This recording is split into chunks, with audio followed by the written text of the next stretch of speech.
Alright, I kind of want to recap here real quick. I gotta put that air bit back on.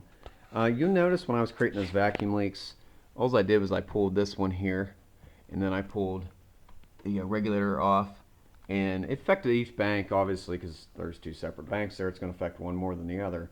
But you notice the RPMs of the engine went higher. On a speed density system, that's what you're going to have, excuse me, when you have a vacuum leak, is a higher engine speed. On a mass airflow sensor on the 94 through 96s that have the mass airflow here, if you have an air leak after that mass airflow, it's going to cause all kinds of havoc and calamity, and your engine speed is typically going to be lower on a mass airflow system. Not so much with a speed density because the way they operate. Because speed density, your map sensor, is your big player because it measures intake manifold vacuum. So if you have a vacuum leak, intake manifold vacuum is lower. What that means is it's going to command it richer. Here, if you have a mass airflow and you're not seeing that air, you have unmetered air coming to the engine, so you're not measuring it, you're going to run leaner because it's not seeing the air, so it's only going to be commanding X amount of air, but it's going to be getting a lot more than that, and you're going to run leaner instead of richer. So just important things to keep in mind if you're working, 92, 93 to a 94, 95, 96. A few other thoughts about this. Cylinder contribution test, pretty simple test.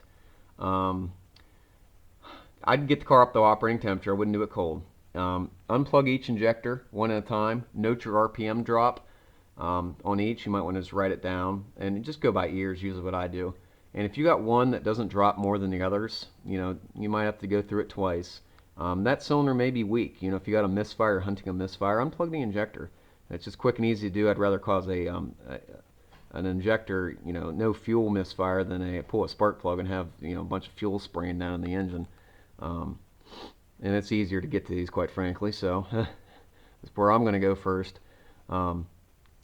That's a center contribution test. List for your RPM drop. They should all be about equal. If you got one that isn't equal, double check that, make sure it wasn't just a fluke.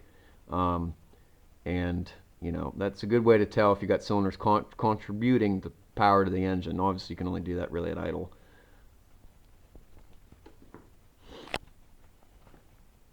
Looking at my notes here just to make sure we're covering things here that I wanted to share with you. I'm going to have some links in some of these to some things just because it's not practical for me to test. Just keep that in mind. I think we did that. Talked about that. I got a couple other tests I'm going to set up here, and I'll show you those momentarily, but I want to mention those few thoughts. That way you're aware of that, about it. Some interesting things here we were seeing. I think that stuff's pretty cool, but I'm kind of geeky like that, so